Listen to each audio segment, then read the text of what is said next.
Pending లో ఉన్న 104 ఉద్యోగుల వేతనాలు చెల్లించాలని డిమాండ్ చేస్తూ ఆదిలాబాద్ జిల్లా కలెక్టరేట్ ఎదుట చేపడుతున్న ధర్నా సోమవారం నాటికి 9వ రోజుకు చేరుకుంది.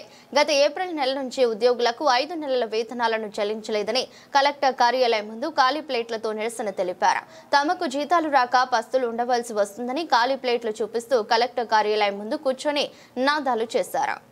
గత 5 నెలలుగా వేతనాలు పెండింగ్లో ఉన్నాయి, మేము పస్తులతో ఉన్నామని చెప్పేసి చెప్పడానికి నిరసనగా ఈరోజు ఖాళీ ప్లేట్లతోటి జిల్లా కలెక్టర్ కార్యాలయం ముందు ఈ నిరసన కార్యక్రమాన్ని చేస్తూ ఉన్నాము.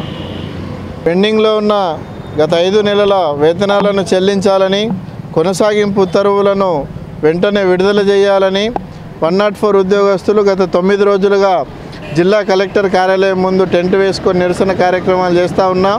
రాష్ట్ర ప్రభుత్వానికి, జిల్లా యంత్రాంగానికి, వైద్యారోగ్య శాఖ అధికారులకు, మంత్రికి ఇప్పటి వరకు చీమ కుట్టినట్టు కూడా లేని పరిస్థితి ఉన్నది. దీన్ని బట్టి చూస్తేనే అవుట్సోర్సింగ్ ఉద్యోగుల పట్ల రాష్ట్ర ప్రభుత్వానికి ఉన్న చిత్తశుద్ధి అర్థమవుతూ ఉన్నది. 5 నెలలుగా వేతనాలు చెల్లించకపోతే ఉద్యోగులు వారి కుటుంబాలను ఏ విధంగా పోషించుకోవాలని చెప్పేసి మేము ప్రశ్నిస్తూ ఉన్నాం.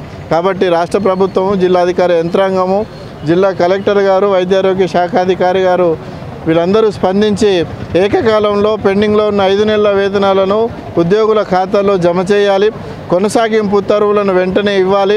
ఇప్పటికే థర్డ్ పార్టీ కాంట్రాక్ట్ ద్వారా అనేక ఇబ్బందులు పడుతూ ఉన్న పరిస్థితి ఉన్నది.